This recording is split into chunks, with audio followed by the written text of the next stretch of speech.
Good Sunday evening, high school sports fans. Joe Gillaway with Lingelstown Gazette Sports and live from the Orchard Street studio. And this is our High School Hoops weekly recap show. I'll be joined momentarily by our panel of experts, along with our special opening guest, as soon as we're done thanking those responsible for bringing you tonight's show, our Lingelstown Gazette Sports Platinum sponsors. And they are Rickabaz Electric, Payor Apparel, American Legion Post 272, Sam Hartley Decking, Modern Imprint, Hoffman Ford, Ted's Bar and Grill, The Tire Mart, Freedom Financial Wealth Management, Capital Region Insurance Agency, Tonino's Pizza, Team PA, AAU Basketball, Underdog Sports Bar and Grill, and Crystal Bob at Howard Hanna Real Estate. Thank you to those great local businesses for their continued support of Lingelstown Gazette Sports and our area student athletes. Upcoming on Lingelstown Gazette Sports on our podcast, we actually have 2 podcasts a week. We have this one every Sunday night, and then we have one that we call Gazette Sports Chat that we do between Monday and Thursday of each week. Tomorrow night, big deal here, the Jaycotts. We have all 4 of the Jaycott sisters, Kelly, Katie, Julie, and Jill, all together on one podcast. Never been done. Their mother said that nobody's ever interviewed them all at once. I've been wanting to do this for years, and we're finally making it happen. So very excited about that. You got to talk about their dad, John.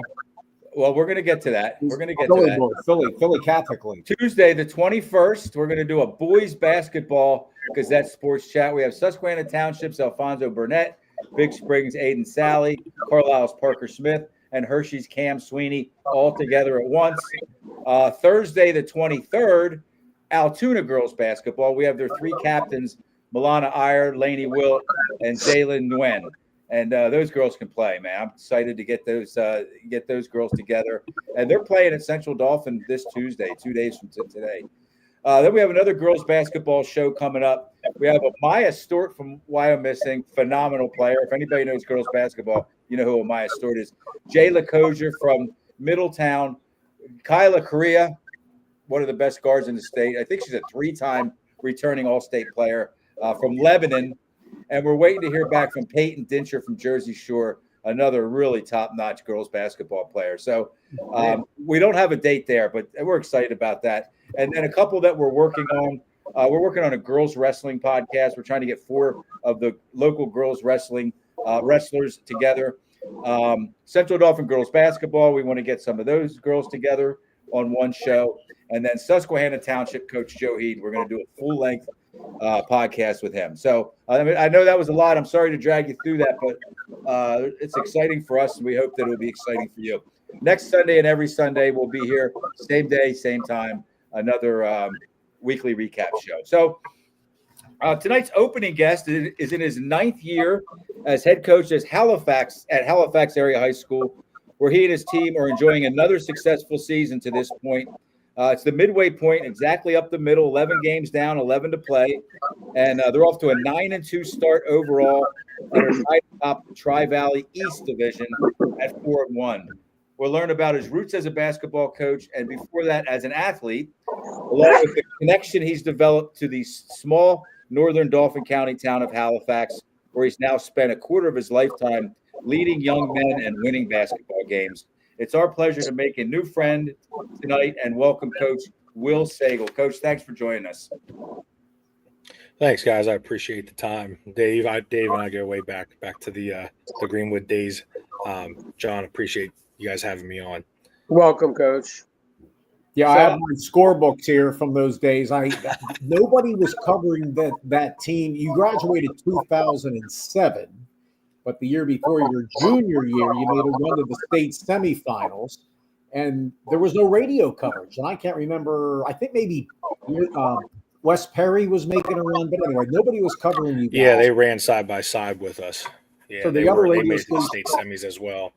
They covered that. So I did your game at Central Dauphin East High School when you beat Delco Christian. So now, since I moved back here 10 years ago, I know all about Delco Christian. They're AA. They're still tough. And then that was a great win. And then the next game, you had to go up to Pottsville, March Hall, and play a private school. Even back then, you had to play a private school in Bishop Hannon, which is now a merger up in the Scranton area. Beats you up pretty good. But, yeah, that was Ken Hauser's 14th year, your junior year as head coach. And so, yeah, tell us. I mean, he's got to be your mentor as a head coach, but you're much more. Oh, go ahead, Joe. Before we move on, no, you're fine. Is anybody watching the TV or listening to anything there in your room, wherever you are, or somebody in the background? I hear something in the background. Yeah, I just want to make my it wife more. has her TV down there. Okay, I mean, I can hear everybody. It's just a little bit more pleasing to the viewers' ears if we. Let me turn my fan off. I don't think it's the fan. Does anybody? Do you guys hear that, Coach or John? I don't hear anything. I don't know. Okay, all right. Then hopefully I'm the only one that does. So let me ask just a couple questions, and we're going to kind of go round robin here. That's the way we do it, Coach. We kind of team up on you. Everybody's got some questions. You had some early success in your time at Halifax. You won back-to-back district titles, 2017, 2018, correct? Yes. Yep. Correct. Okay. What a way to get out of the gate. And that was in 5 championship game appearances. Does the pressure to keep that up ever go away? No. You kind of feel like that's kind of another lifetime ago. Yeah, that's just the culture now. So, every kid that comes into the gym, we get a nice crowd, home crowd every night. And, every kid that's kind of just sees like that's where they want to be. And they kind of follow suit. And it's a great thing to see because, I always have to tell my kids to watch how they act in school, out of school, because, they're role models for the next group of kids coming up. And, I want to be like, the Blasics, or I want to be like Wade Gaynor. I want to be like, the next guy coming up, and you're that role model. You're that stepping stone for them. So, it's just kind of next guy up pretty much every year. You graduate a couple, you find some new ones, and you compete the best you can. And just for the record, for those at home who don't know, you were just in a district championship game last year. So Correct, yes. It wasn't that you just had early success and that's gone. You've been to 5 title games since you've been around in 9 years. That's phenomenal. Halifax has somewhere between 135 and 155 boys. Okay, I looked it up today. Niche and U.S. News and World Report say 135, and I see 155 somewhere else. But the point I'm trying to make, you're a small school with boundaries, okay? You got to live within your boundaries to go to Halifax. You compete with, or you have competed with, Lancaster Mennonite, Lancaster Country Day, Mount Calvary Christian, and now Trinity. They fill their rosters with they let's just say they assemble their rosters a different way than you're able to. Does that sometimes feel a little daunting to know that you're kind of operating with a different set of rules than some of your competitors? I mean, I'm not trying to set you up for anything here either. No, it's fine. It's fine. It's I mean, Trinity was around when I was a player, and I didn't let it be an excuse then either. You got to play with what you got, and the way we do it is different than everybody else has to do it. So the biggest key is having a good elementary program, a good feeder system up through middle school, and pray kids stick around. Not too many up here that we have to worry about leaving to, but right. You try to keep them in house the best you can, and get kids out playing ball as early as possible. Get them to love it, get them to stick with it, and we're at where we're at because of that.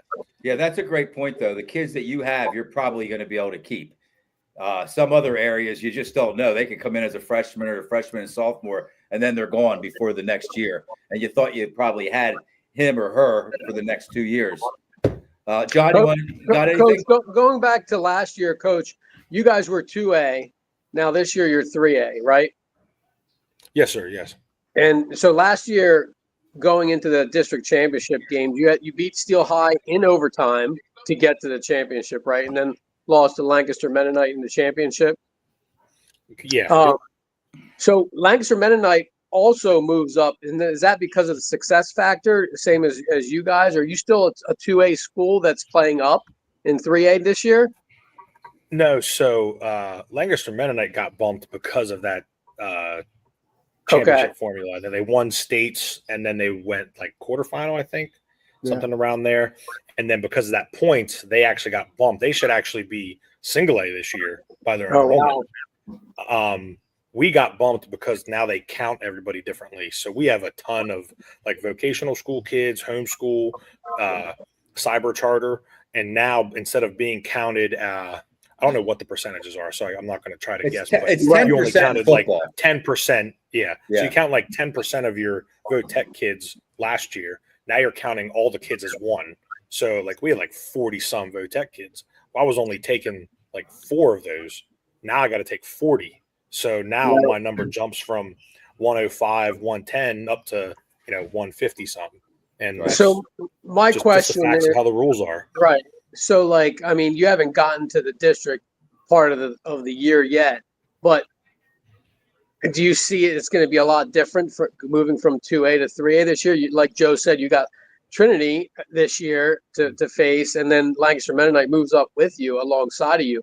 Like obviously your year-end schedule hasn't changed up to this point, but it will come district playoff time, right?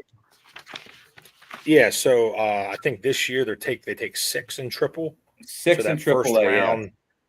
So that 1 and 2 get a bye if you can, and then they hold home court advantage throughout. So if you can get there, that's great. If not, you just want to be a 3 or 4, get that first round home game, and then you roll the dice on the road and see how it goes. I mean, it's funny because like Antietam moved up with us, Lancaster Mennonite moved up with us. There's a bunch of schools that actually just ended up coming up with us. So the only team really different that we've seen that we might have to kind of go through, which is the team everybody expects to have to go through, is Trinity. Right. And they're good. I mean, I've seen them. They're a phenomenal basketball team. And, that's what playoff basketball is about. There's no jokes once you get to the postseason. Yeah, you guys are built for it.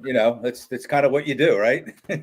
Mm-hmm. I mean, you look, if even though I might not agree with some of the rules, that's just the facts of life, right? Right. We're here to teach these kids that rules aren't fair for everybody anyway in the real world. I'm sure us as men have experienced that.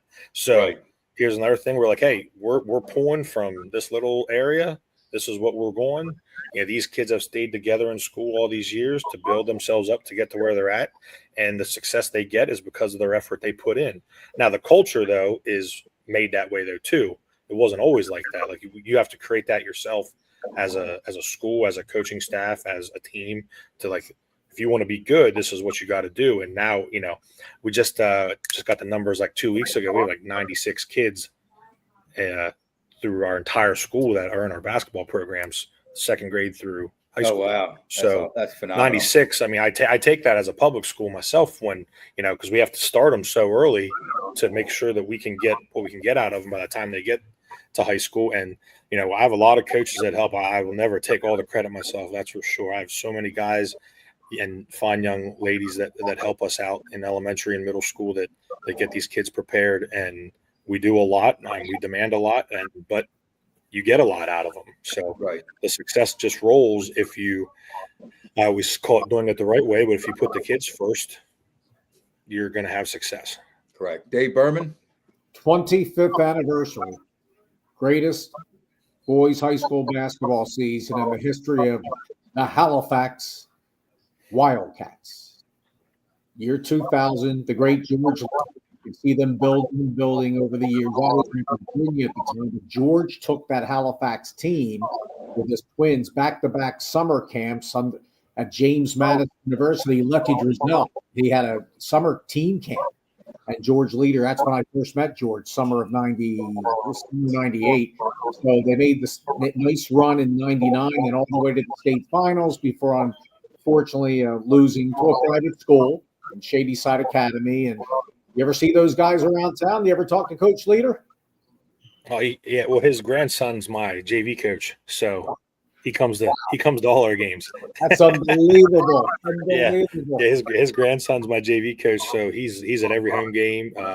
His grandmother's the secretary here at the school, so we see him often and talk to him. And the twins, John, unfortunately, things happen with him, but Jay comes around here and there. I see him a couple times, and but hey, could talk to him a lot.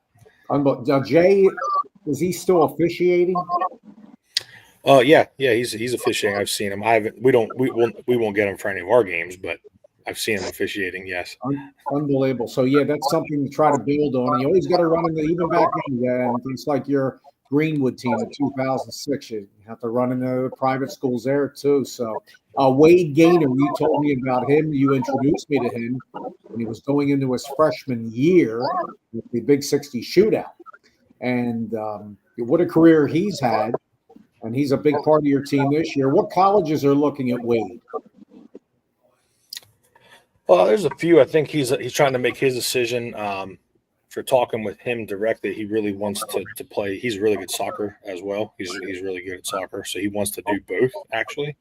And I think E-Town is actually at the top of his list at the moment to be able to do both. So still going through that process a little bit, but definitely has the talent for it. I don't know if he's a better shooter or a better passer some nights because the court vision is top notch. So I'd like him to shoot the ball more, but he's being unselfish and hitting the teammates that are open. So I can't complain about that either.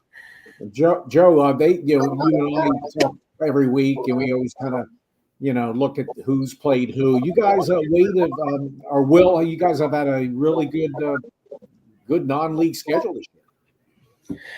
Yeah, I mean, after last year, we looked at some teams and what they were going to have, and power rankings are everything, and trying to be ready for that postseason run, like John mentioned.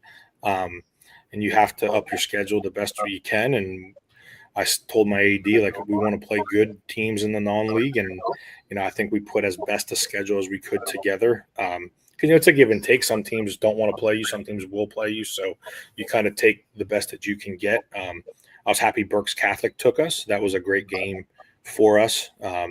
We took them down to the wire, down 4 with 20 seconds to go and missed back-to-back shots to tie it. And did you outcoach Snip? Did you outcoach Snip, or did he outcoach you?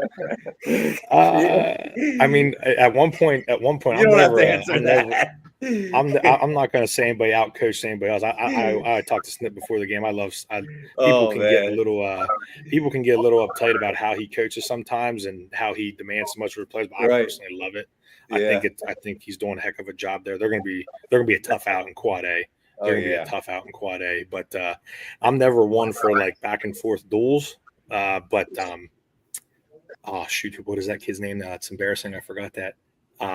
He's got a real nice player as a junior, and him and Wade went back and forth about 3 or 4 possessions in a row, just shot for shot. I'm never about that, but when you got 2 good players, going at it, you just kind of got to let them go sometimes.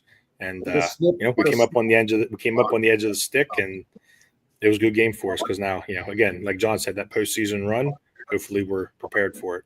I talked to Coach Calvin Everett yesterday, Harrisburg head football coach Calvin Everett, and I told him I had just seen a really good girls basketball game, and we talked about the coaching, and we were talking about him as a coach, and we both conceded at the end of the day it's about your players, really, for the most part, right?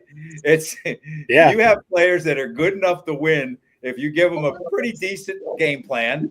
Are they good enough to understand what you're asking for and go out and do it? Really? That's kind of what it comes down. And I love coaches. I'm not taking anything away from coaches, but is that kind of how you see it, Coach? Yeah, I mean, that's kind of how I like to see it, though.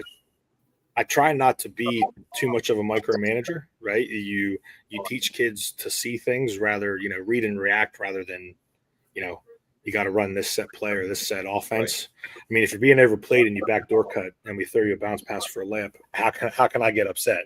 How am I going to get mad at a kid that's just making a basketball play? So I'm always more of hey, here's a template. Here's the idea that you want to look at. But again, if you see something and you take advantage of it, be my guest. I'm just going to clap and tell you good job. Right. What did you playing under Kent Hauser? You still keep, and he's assistant coach. Ty Sabercole said at Boiling Springs, the boys program, I think. So I think he's assistant coach there. Yeah. So tell me about playing under Coach Hauser. Who's more intense, him or Snip?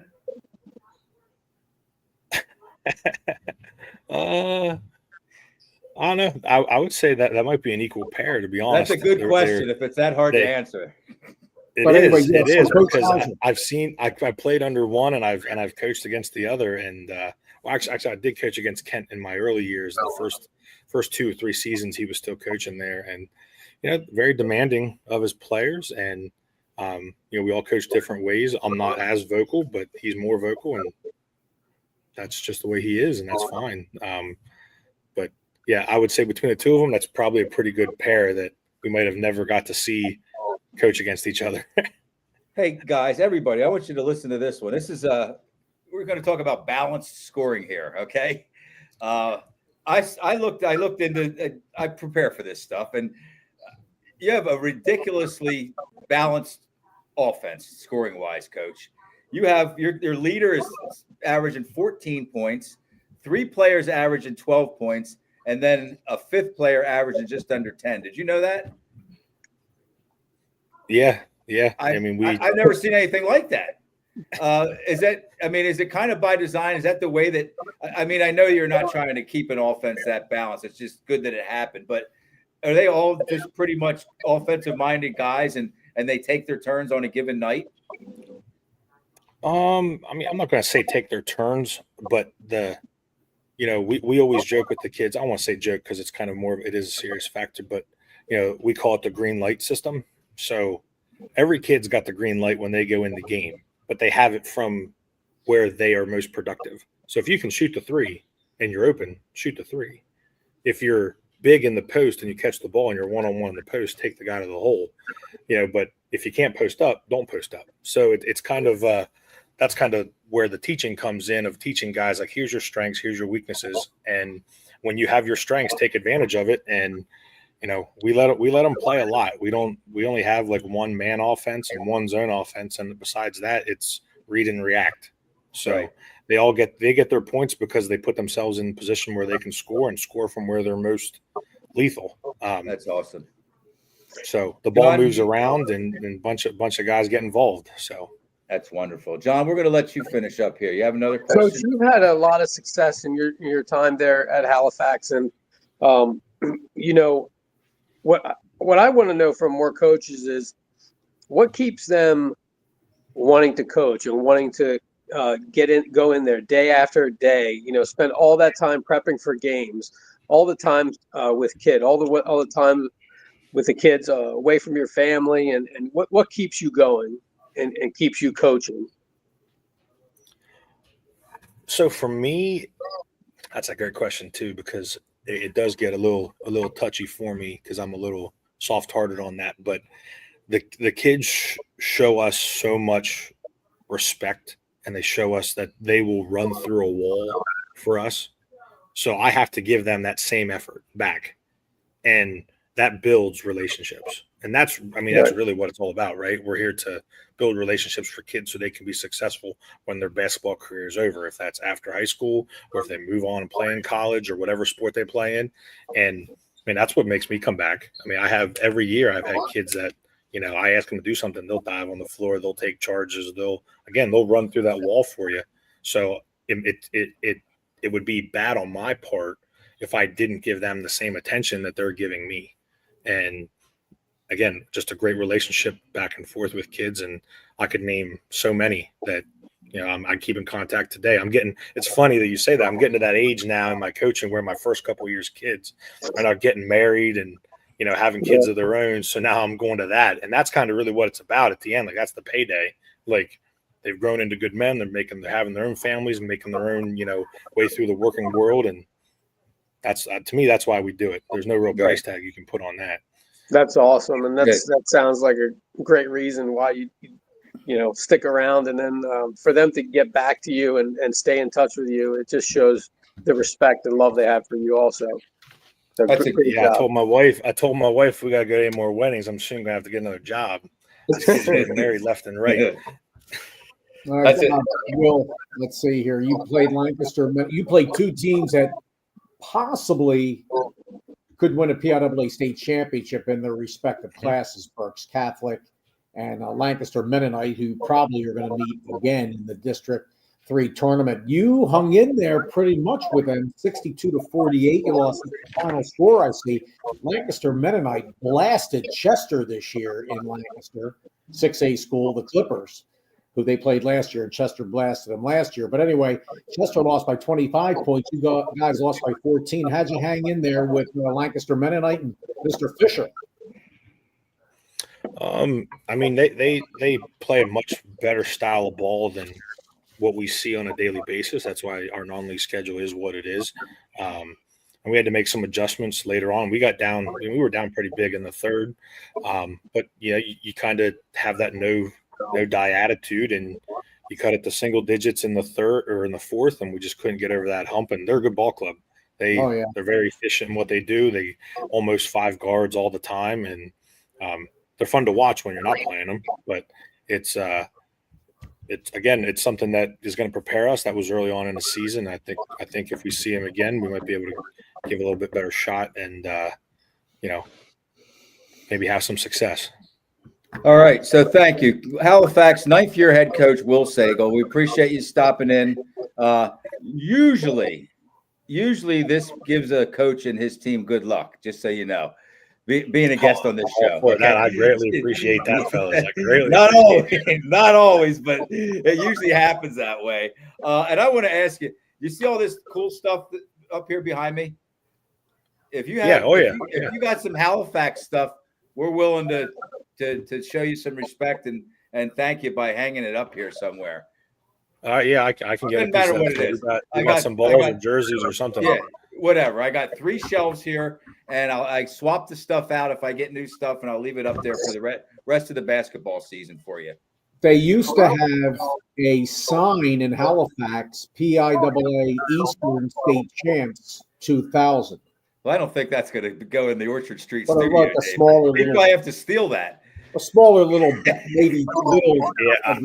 That might get me in trouble. That might get me in some trouble if I got to go get that one. I'll trade you. I'll tell you what. We're going to give you a Pay or Apparel T-shirt. They're one of our sponsors. They do athletic apparel. What size do you wear? T-shirt size? If you have a 4X, that'd be great. Yep. That's no problem at all. All right, so you're welcome to stick around and hang out as a panelist, or if you got to get basketball or family stuff going on for the rest of the night, we're going to. Well, I'm actually at the gym. We're at practice, so I'm going to head back in. All right, so tell the guys thanks for lending us thank their you, coach. fellas. Appreciate it. Best wishes. Good luck with everything. Good luck, coach. All right, thanks, fellas. You guys Take have care, a good coach. night. Thank you. You too. Bye-bye. All right, 9th year Halifax head coach Will Sagle. Nice guy. Our friend Kirby Lentz has been telling me all year, man, you got to have Will Sagle on. You got to have Will Sagle on. And, man, I'm so glad that Kirby recommended that because he's a great guy and has a real successful program up there. So yeah, we don't hear too much about them, Joe, or really, have talked about them too much. But they, that's impressive, the run he's had in the last 9 years, man. Five district championship games in 9 years. That's and they were 1A for a while, right, Joe? And I'll tell you what, it doesn't get a whole lot easier in 1A with all those private schools. No, there's so many more schools, but now they're in 3A competing and still, almost beating Berks Catholic this year. That's really, really good. That's crazy. So anyway, let me introduce our abbreviated panel of experts tonight. We have the voice of Delco, Dave Berman. He's kind of our all of the state of Pennsylvania's extraordinaire with a focus on District 12 and District 1 and District 6. Dave, I'm going to give you a minute a little bit later to do some District 6 stuff, if you don't mind. And then, of course, my friend John Velios, who's been with me since the beginning. Inglestown Gazette Sports, we're into our 8th year now. We have 7 in the books. We're working on finishing our 8th year, and John's been with me the whole time. And we are missing kind of the guy that's become our anchor, Coach Ty Savercool.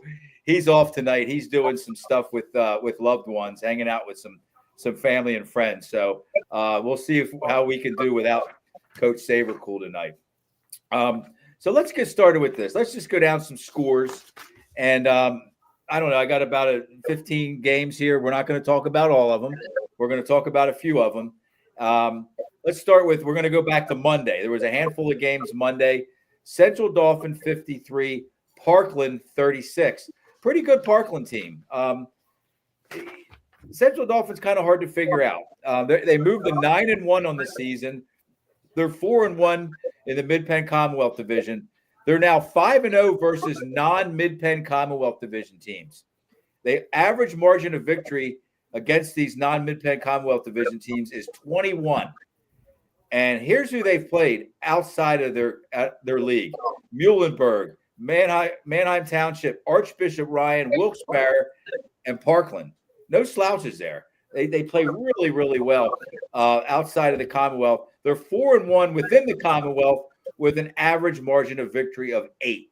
So I think that's a testament. I don't think Central Dolphins showing up and not playing hard against the Commonwealth. I think it's a testament to how strong that top half of the Commonwealth is. They beat East by 22, but then they only beat Carlisle by 1, Chambersburg by 5, Harrisburg by 4 this past Friday, and then they lost to Cumberland Valley by 22.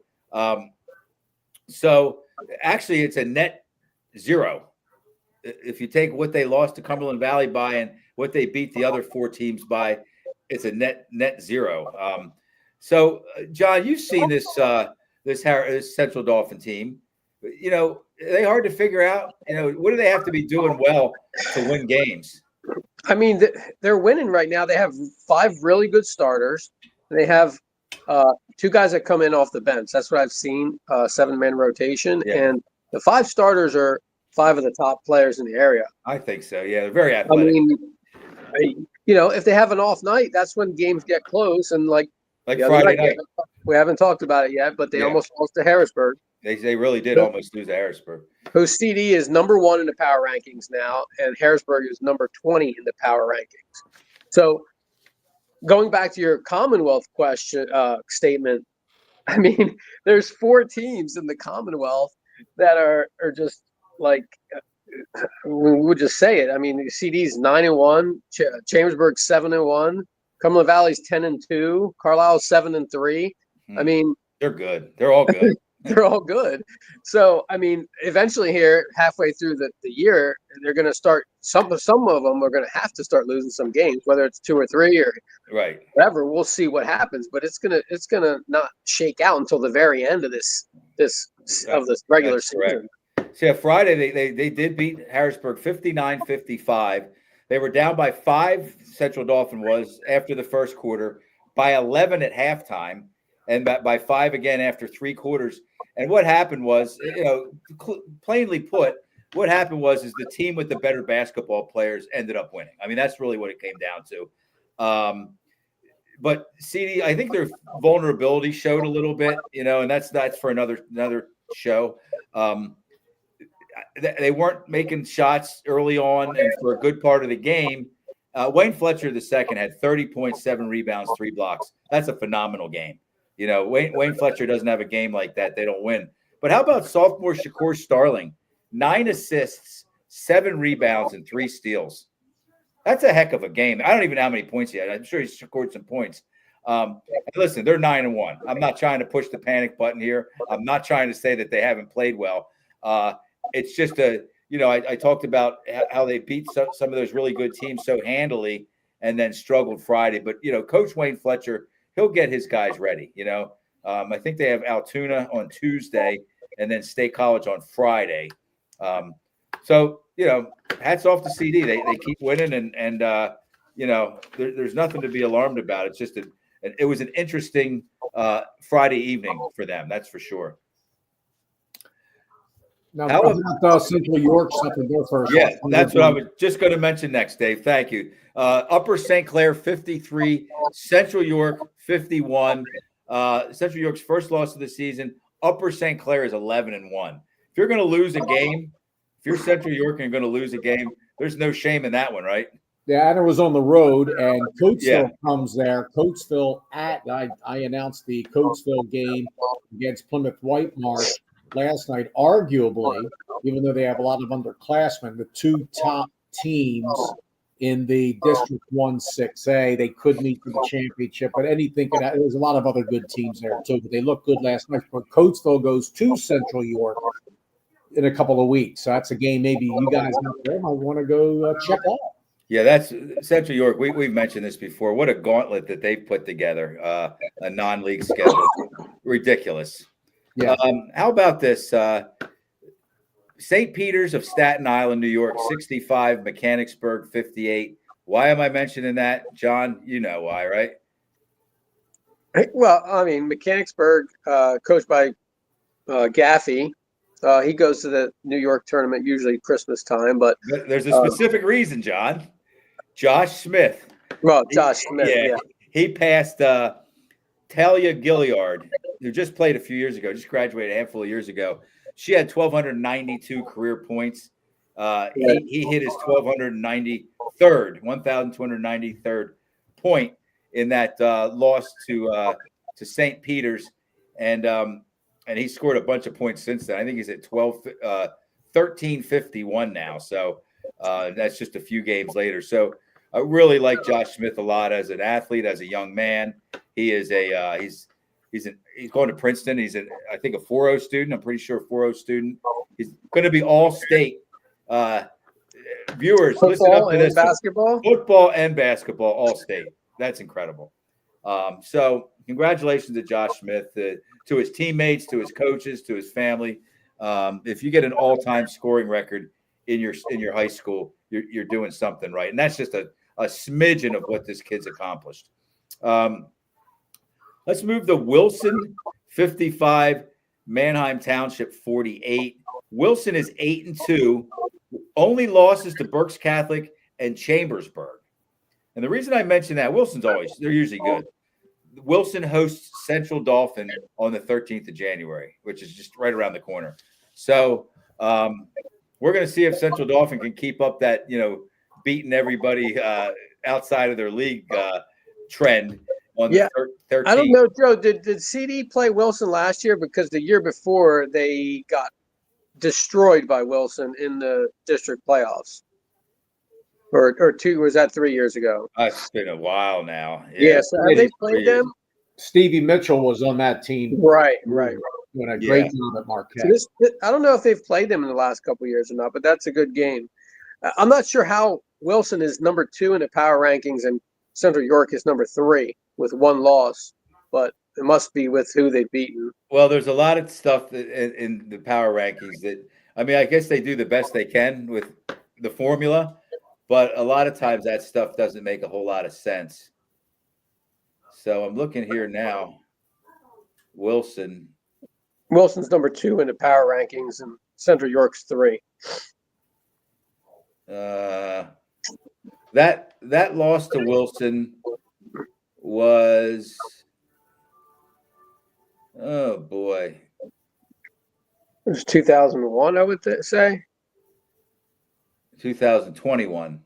Yeah, it was 56-23. So that was 4 years ago, basically, because we're into 2025 now. That was March of, and then since then they've split. So they've played. Okay, CD beat them by 25 last year. So there's your answer. It should be a good game though. Wilson's got a nice resume. They both teams have nice resumes there. So actually, I just saw we're inviting 16 teams. 16. Right. 6A. It doesn't change much. It just doesn't allow for the top four teams to get a bye.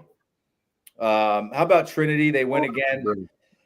They beat Boiling Springs Friday night, and I just mentioned that because they're the only 5-0 team in the Mid-Penn Capital Division. They're going to be kind of, I think, tough to beat. I really do. I think if any team can beat them, and I could be way off, but Bishop McDevitt looked pretty good on Friday night. I covered that game for Penn Live. They beat Big Springs 71-49, and they jumped ahead early. Did McDevitt, never looked back. They have 2 6'6" players, Max Henderson and Liam Fuller. Henderson had 21 points, 12 rebounds. Liam Fuller had 11 points. So 32 of their what did I say that score was? 32 of their 71 was by the two bigs. And then, John, you covered a game with me last year, at least one McDevitt game. Ethan Hammer looks pretty good. Remember Hammer? Yeah. He had a really nice game. Now, what's McDevitt's record in the Capital? Because they're 4-5 overall and 11th in the power rankings. So they're 4-1.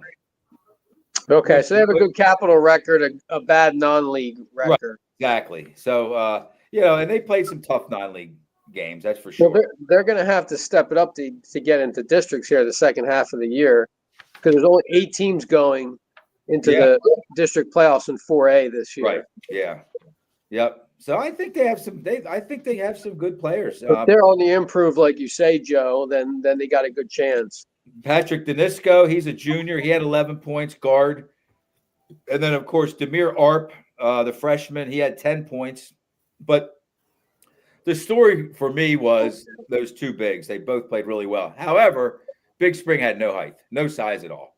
Right. Their best player is their best big is their best scorer, and it's hard to do everything from the perimeter and in the paint like that. So they're going to be getting their big rebounder back. Big Spring is later in January supposedly. So, but Big Spring's having a pretty good season, and McDevitt. The last thing I'll say is they are at Susquehanna Township on this Tuesday, and then they host Steel High on the 13th, and then at Trinity on the 22nd.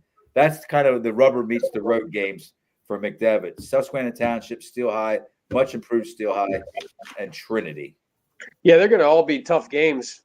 Yeah, for McDevitt. I think so. Hannah's having a decent year. They're up to 5-4 this year, Joe. Yeah. That's their record this year. They're actually ahead of McDevitt in the power rankings. And then how about the last one I want to mention? York High 70, Hempfield 55. And the only reason I mention that is because York High sits at number 16. They're on the bubble for 6A for the qualified for districts. You know, last year at this time, Dave, you just mentioned it, when they were only taking 12 teams, York High would be on the outside looking in. So they have to keep having success. Does York High in order to qualify? And we want to see teams like that qualify for the playoffs, right? Yeah. I mean, it'd be nice. Yeah. Wait and see. They got some tough games coming up. You want to squeeze in. That's kind of the nuts and the bolts of it up here in District 3 land. Dave Berman, what do we got going on down there? We're going to sit back and relax here, John and I. We're going to let you talk about District 12, District 1. For those at home that don't know where they are, District 12 is Philadelphia, like actual Philadelphia. And then the city. Thank you, John. And then District 12 or District 1, I'm sorry, is suburban out around, mainline Philly. And there's like 4 or 5 different counties out around. What is it, Dave? District 1, Montgomery, Delaware. Chester County, Delaware County. Did I miss it? Montgomery. Chester, Delaware. Bucks County. Yeah. So tell us a little bit about things down there.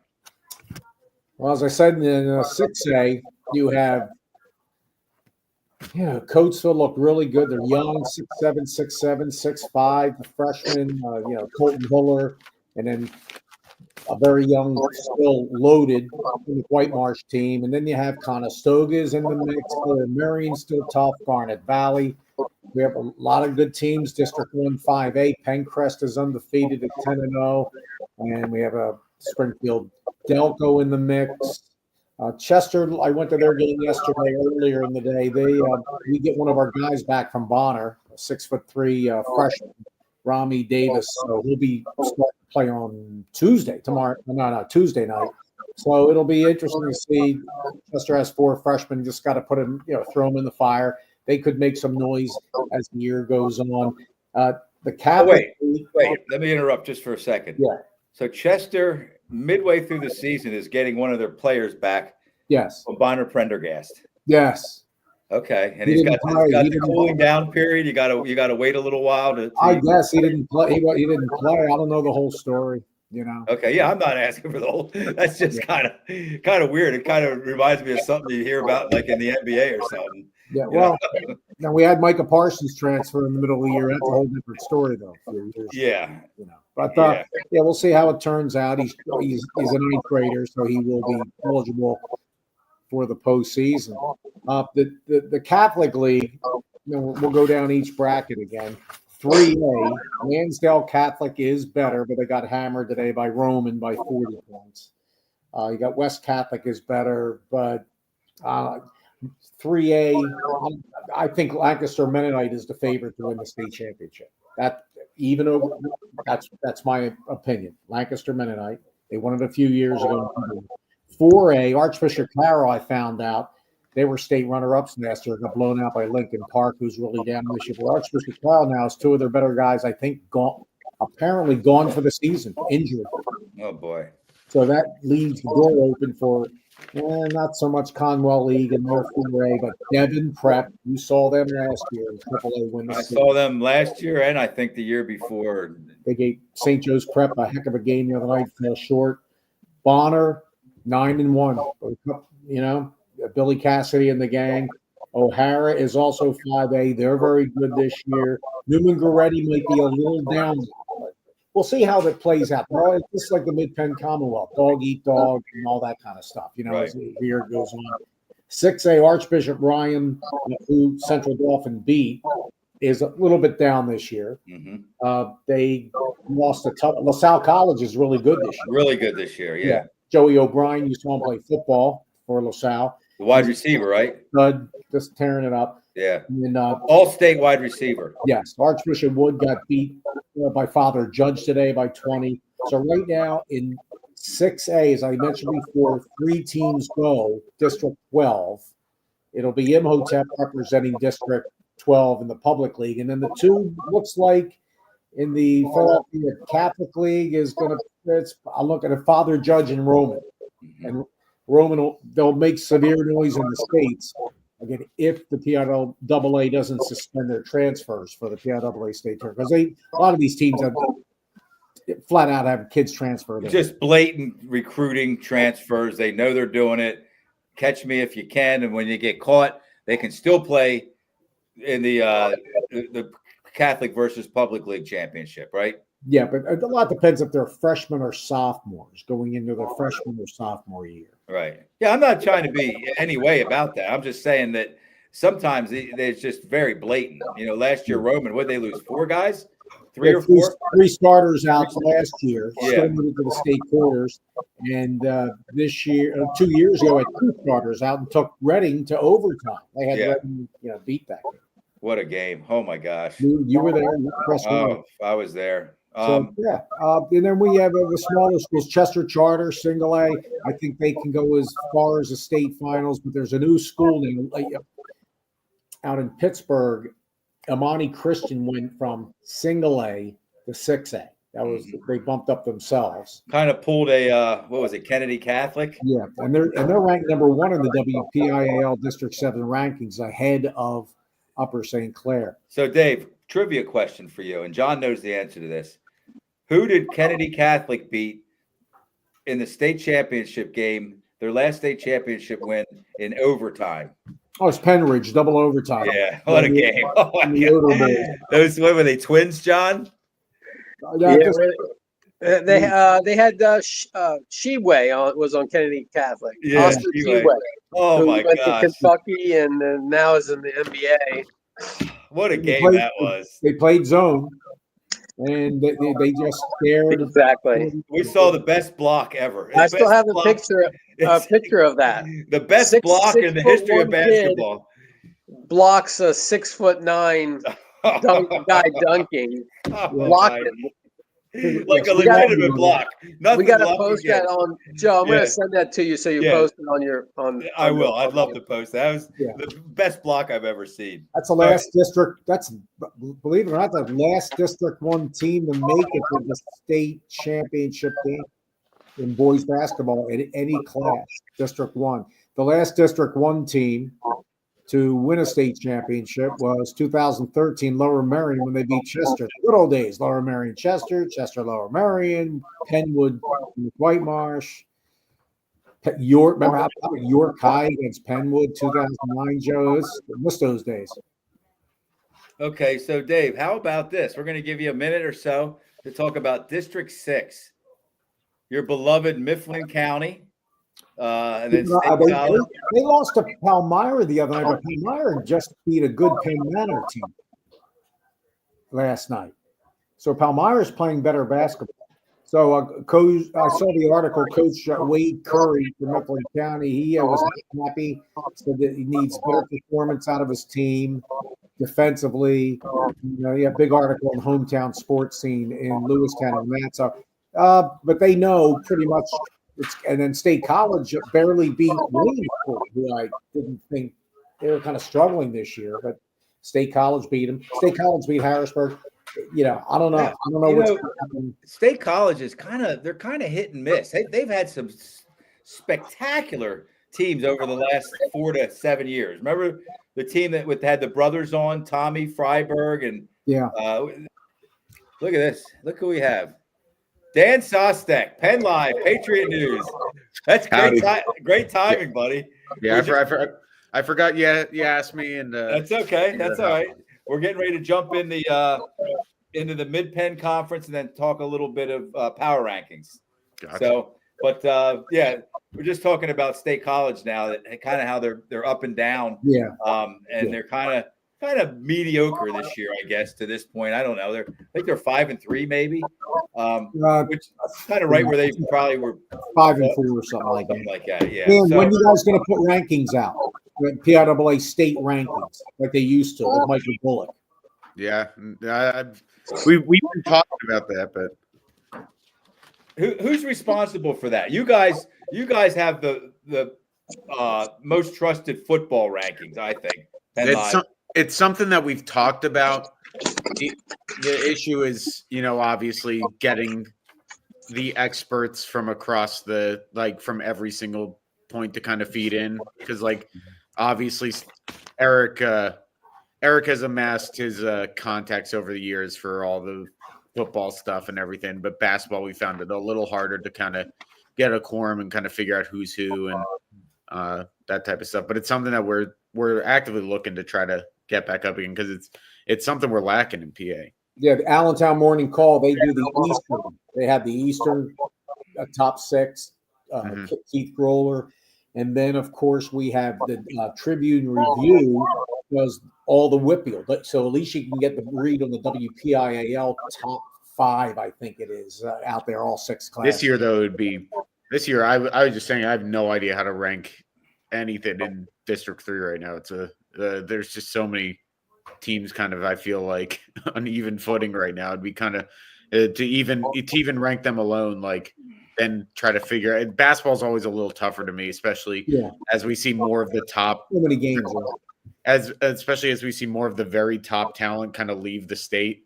And so then it's a lot of just kind of, it's more amorphous, how good does this team play with each other and that type of stuff. Like football, a lot of times it's you can just kind of look at the trenches and say, hey, this is the best team. Basketball, there's a lot of stuff that's hard to see on a final score and even a huddle clip. I mean, right. That was something we ran into last year where I know I've talked about a lot, but David Vespignani, head coach at Cumberland Valley, is always he's always telling me about it. And anyone who watches him knows how good he is. Nolan Bazolka on Cumberland Valley, how special a player is. But if you look at his box score stats and everything, averaging 14 a game or whatever, you don't necessarily see that stuff. You kind of have to see these teams in person to kind of see how good some of these players are and how good some of these teams are. He might be the best player in at least in the Commonwealth, maybe. Well, you got JJ Kelly and This year I've wondered if that program has kind of made a concerted effort to kind of get him to be a little more aggressive so he doesn't miss out on All-State, because he deserved it last year. But again,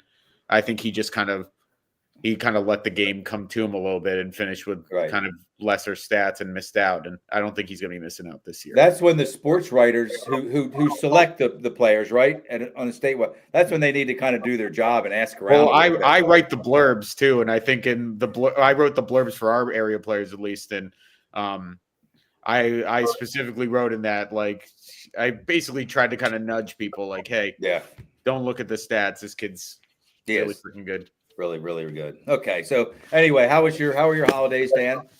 Pretty good. Good. You went on vacation, right? Yeah, I got to go home, suburban Philly. So good. Yeah. And how are things at Penn Live Patriot News? Good. We're getting ready. Just getting back in the swing of things. Good. Like I said, this basketball season should be a fun one. So I'm on the boys beat this year. So got back to the hardwood this week and got a couple fun games in. Have you seen any? Yeah, what'd you see this past week? I talked about a couple of the games we talked about were Central Dauphin and Harrisburg, and I was at McDevitt. Big Spring Friday. That night. was a surprise. It was a blowout. But I'll tell you what, those McDevitt, those two bigs are good, man. Henderson and Fuller. Yeah. Well, and I mean, I'm sure people are really high on Demir Art as McDevitt's a fun team. I was at McDevitt or Mechanicsburg Lower Dauphin guy. I've obviously covered a lot of that Mechanicsburg group over the last couple of years. Pretty close game, 47-40, I think it was. Yeah, and Mechanicsburg's really interesting to me this year. Obviously, that group's been through a lot together. The trio of Josh Smith, Chance Janowski, and Justin Bardo. A couple of years, last year or 2 years ago, maybe they went up to North Hills and beat Royce Parham, who's now playing at Marquette, with no one bigger than like 6'3" on that team. Obviously, Mike Gaffey's one of the best coaches that we've got in District 3 here, but this is kind of their last run, except they go up to 6A this year. Mm-hmm. And Lower Dauphin gave them a good game. Lower Dauphin's got they've got some size inside there with Nico DeFrank. He's a really solid player. Brady Hofsass is a good player as well. They're one of those teams that I think you look at the record and it kind of doesn't really, you say that a lot, but that team's a team that really does have like a 5 deep with some matchup problems. So Mechanicsburg got them unscathed. And then the other one I was at was just kind of a blowout of, I just wanted to catch it. There were only a couple games on the Thursday slate, so I went down to see Carlisle CD East, and Carlisle off to another, not quite the start they were off to last year, but Parker Smith, another one of these stars in the Commonwealth. Oh, man. And I mean, the Commonwealth is absolutely loaded this year with top level talent. And I'm not sure many divisions have, 4 guys like JJ Kelly, Bazolka, Parker Smith. And Fletcher the second's playing really well too. Yeah. Yeah. And then not even talk, but Parker Smith and Tyler Royals kind of emerged a little bit there. So and then I'm still waiting. The big game I'm excited to get to. I haven't seen a Hershey game yet this year, and they're rolling right now. We were talking about them, Joe. They're 8-0 and undefeated still. And a classic Paul Blackburn team, right? Where it's this year I think Cam Sweeney's been a little bit more of like that focal point than they typically have. But you talked to Paul before the year, and he's always sort of low key, right? He's like, I think we'll be pretty good. Well, we had him on the show here. Yeah, when the coaches come on as opening guests, Dan, it usually brings him good luck.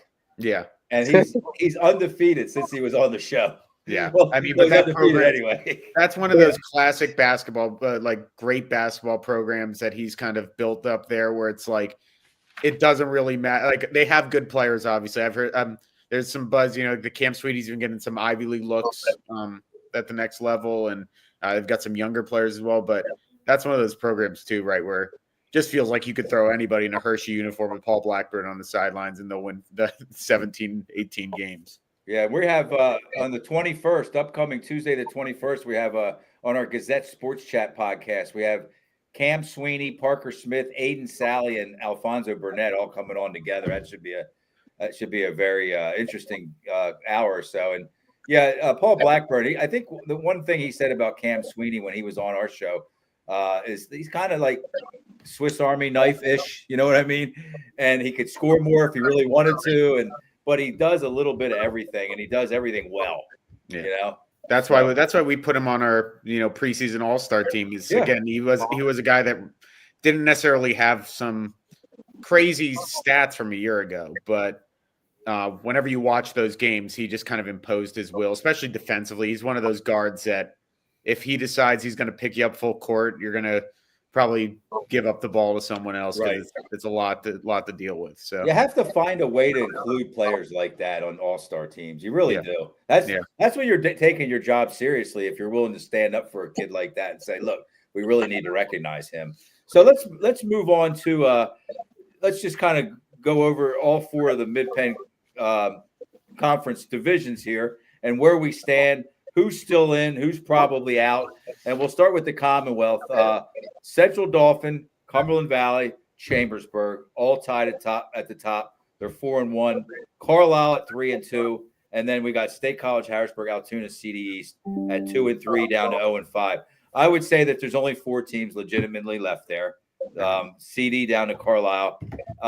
Any way to try to figure out, to me, I think Cumberland Valley's the team to beat. I think I don't want to say it's theirs to lose because that's kind of putting too much pressure on when there's 3 other good teams. But what do you think, Dan, right now?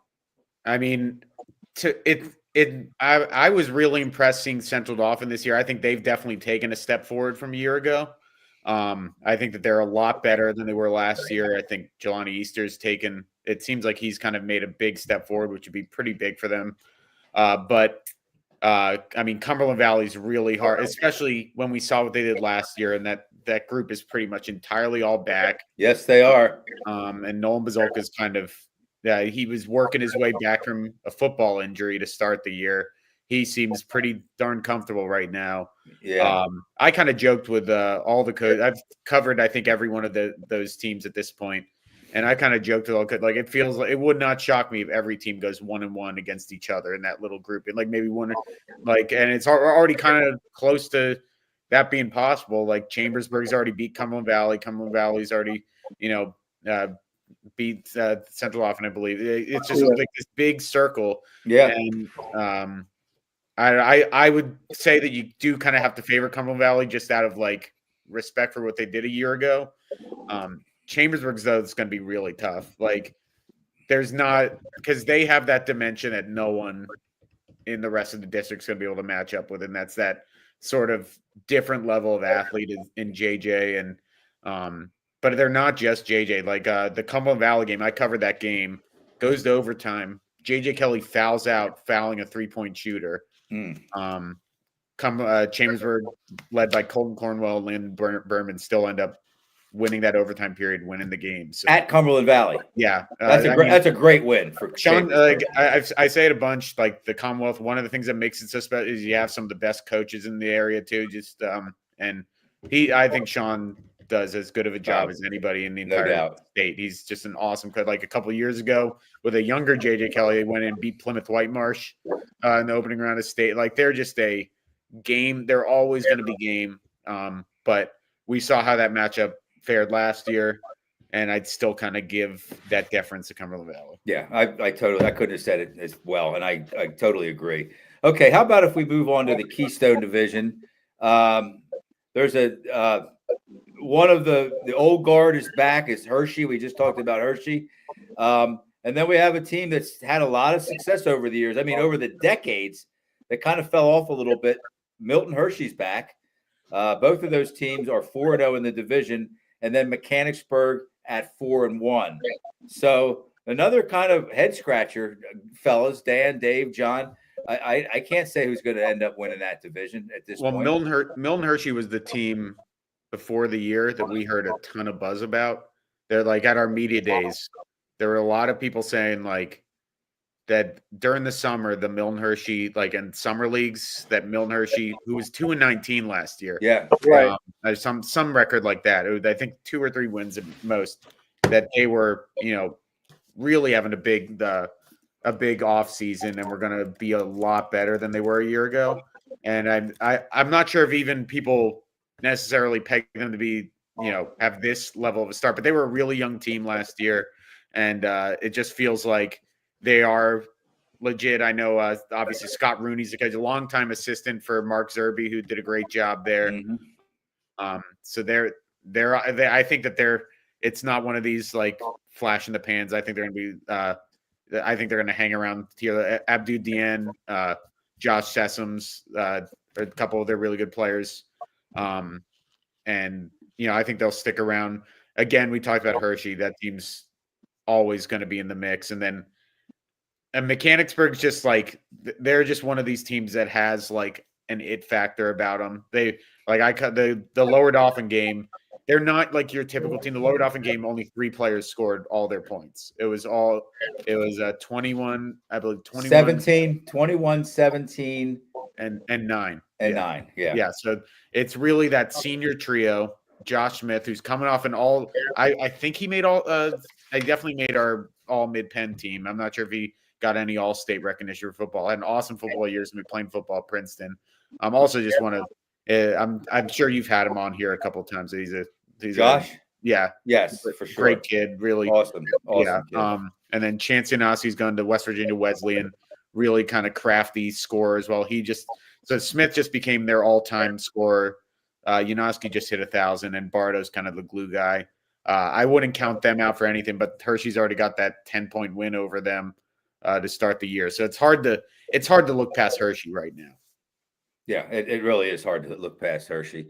How about the Capital Division? Again, this is none of these are not interesting. They're all interesting. We have Trinity leading the division at 5-0, followed by Steel High and McDevitt at 4-1, and then Big Spring at 3-2.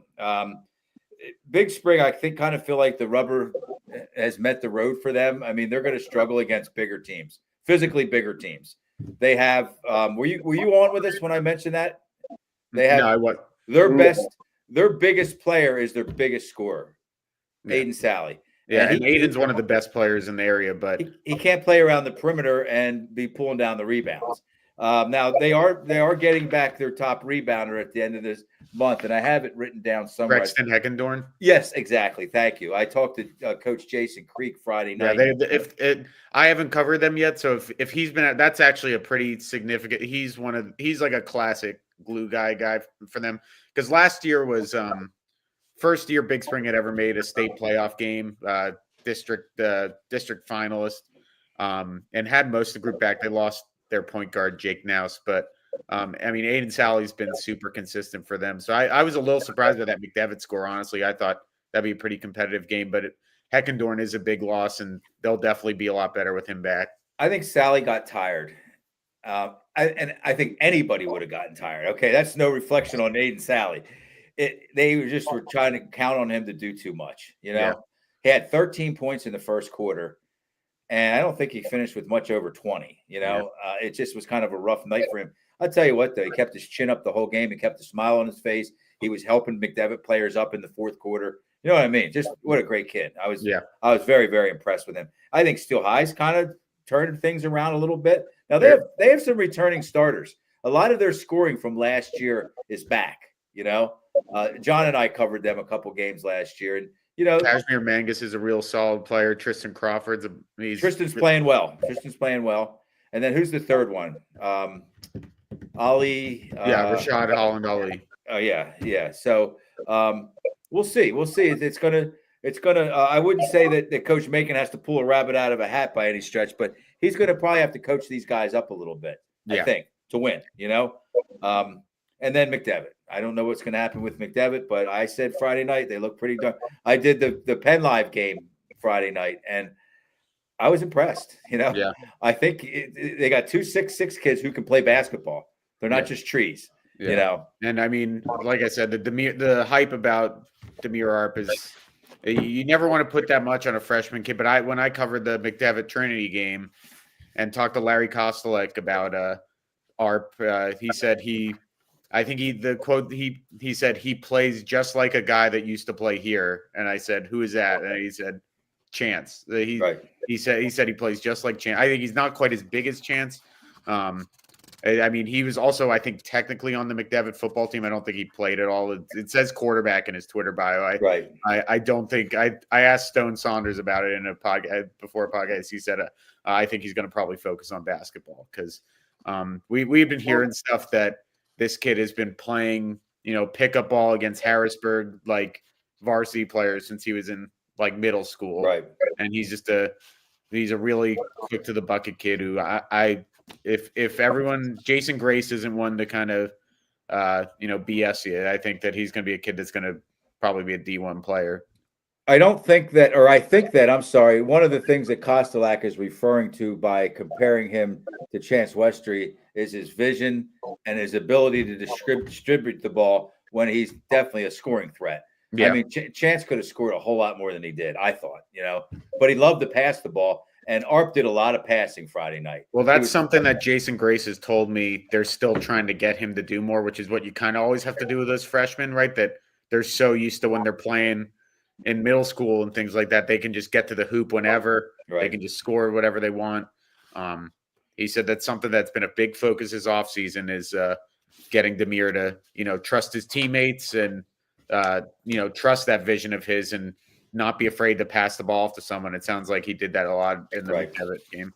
Okay, so before we move on to the Colonial Division, Josh Smith was All-State this year. Yeah, that's what I just thought. checked. Okay. He deserved it too. He was awesome. Oh man, unbelievable. Middletown leading the Colonial Division at 5-0.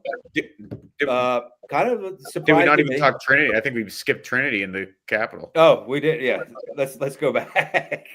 I guess I'm just so used to them being like the kind of the team that everybody's chasing after. I covered for Penn Live again the Trinity Susquehanna Township game. Ended up 76-74 Trinity. I don't know if they're going to go quite as deep this year, Dan. Trinity. I mean, they have, definitely a top 5 player in the area, I think. Owen Schlager. I don't know. We just mentioned all those great players just in the Commonwealth. He was our player of the year last year. Yeah. So. But what do you think they have? I'm just going to ask you a real kind of general open-ended question. What do you think Trinity can do this year? It's a different group. It definitely is different. Yeah. They didn't lose it's a weird thing because they were kind of young last year too. Like, I think they've only got 2 seniors this year. One of them's Owen. That I think they're expecting Dre Steele to make a big leap this year. He was really impressive last year as a freshman. And then Reese Brown's the other kid that, he's kind of the Owen's right-hand man, so to speak. So yeah, he didn't do much against Susquehanna Township. He's a really good he's like a microwave player, like got a player a little before my dad. Kind of reminds me of what my dad used to tell me Vinnie Johnson was like. He was the microwave, right? Yeah. I think he's a Hall of Famer. He's kind of one of those guys that can get really hot for stretches, and that's big. They're definitely not as big as some of these that when they made the state semifinals. They had Mike Ben Nostin, who's now at Lafayette, I believe, who's 6'11", 6'10". I've always thought it's kind of tough to make it deep into the state playoffs without a big like that, right? Like without kind of that presence down low. They have some size, but it's not like that. It's kind of offensive presence. It's more just kind of like they have the kid from Ghana who's like 6'6", but he's just not ready. Yeah. With respect, I mean, I'm not. He's young and he probably hasn't played a whole lot, but he's got some size. But Owen can do a little bit of everything. So I think they're going to put a lot on Owen's plate, and we'll see how much he can do, because almost got them a district title last year and fell a little short to Columbia. So Columbia, who's like 2-6 this year, or something like that. They must have really lost a lot to graduation, huh? Yeah, that's definitely one of those schools where I feel like a senior class can kind of tank you for a year. Right. Okay, so did anybody here on the panel know anything that Middletown was going to be so good at this point? Now they've lost some games. Yeah, they're down to 6-4 now, Joe. I think. Yeah, but 5-0 in the division. Okay. I think they started out like 4-1, and now they're 6-4. So they're 2-3 since, if I'm doing the math right. But another program that just has like one of there are just certain programs that have coaches that I don't really care who's on the roster. I think they're always going to figure it. Like one of the things that in my 4 years covering the Mid-Penn is that Chris Bradford's teams always start playing well as the season goes along. Like they start last year was a tough year for them because they lost Tyson Leach before the season even started due to a soccer injury, and kind of struggled at first and made their way almost made it to I forget if they might have even made it to the state playoffs, but Aleel Batts has been kind of doing everything for that. I want to have him on the show. Yeah, I want to get a chance to let everybody meet him or get to know him a little better. He's an awesome scorer. He kind of is another one of those guys. You see that a lot, right? Where for a couple of years they're kind of not relegated, but he's playing that stand in the corner and wait to shoot a 3 roll. And now that he's kind of the senior, he's been asked to do a lot, and he's been awesome this year. So, but again, doesn't surprise me that Chris Bradford's kind of figured out how to win. Now they did move up to 5A this year, right, Dan? Yeah, I believe so. Which definitely be a challenge. But I've always said, I think I was just talking about this with Evan Whedon about how, with football, and I think kind of with basketball too, like moving up in classes is real. Like I think the real big class jump is 5A to 6A. I think everything else is kind of, it's definitely a little different, but the 5A to 6A jump to me feels way more starker. So I think they'll be able to compete with the 5A teams. In football too. I thought in football too. McDevitt, and I'm going to duck when I say this, but I don't think things got much tougher for a very good McDevitt team. Oh, But I don't think moving up Jeff from 4A Fletcher to would 5A. disagree with you. I think Yeah. I don't think he thought it was a big deal. No. Okay. All right. So what about East Pennsboro? They're 4-1. Waynesboro's 4-1. Northern York's 3-2. All four divisions, or three of the four, I think there's still 4 teams left with at least an outside chance. East Pennsboro is playing without, I think, one of their best players, right? He's their best player for the season. Yeah, for the season. He tore his ACL playing football against Middletown. He kind of had a bigger role. And I asked Brandon Rowe about that at media day. I was like, any sort of frustration, that he's playing football this year? And Brandon's another one who there are a lot of really good coaches in the area. Brandon said, he could have tore his ACL in our first day of practice. I'm not going to tell a kid not to play football. Right. Which I think is the only real way to kind of address that situation. But Hayden Lay was a guy that everyone said, he kind of dealt with an injury a lot last year and didn't really get to kind of spread his wings. He's been really good, and then Ali Alami's been really good for them as well. So, I'm surprised they've been as good as they've been, just because when you lose a guy like Dayrell, who is really just an electric scorer and a really good athlete, I thought they'd struggle a little more than they did.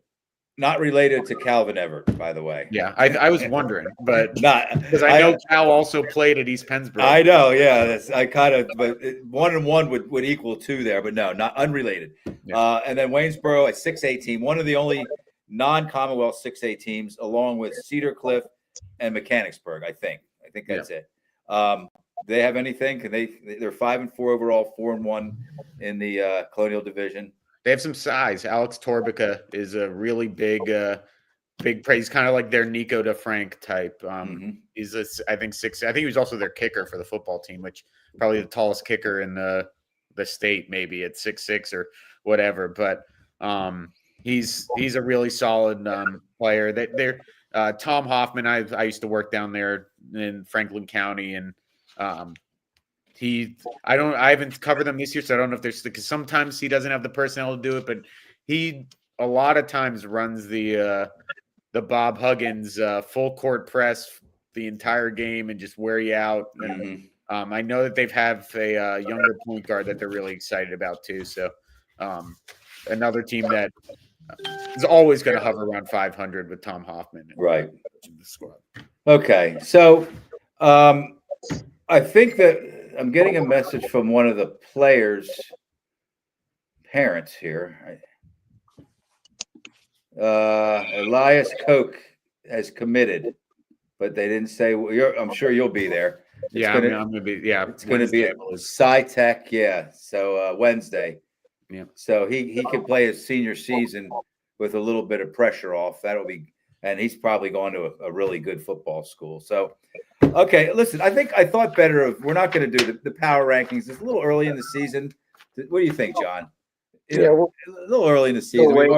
We've already gone an hour and 18 minutes. Dave Berman, what's upcoming? I didn't mean to leave you sitting there so long, but we got to take advantage of it. When we get Dan Sostek in here, man, we got to take advantage of it. Anything good upcoming down there? I can't hear you, buddy. He gave up on life.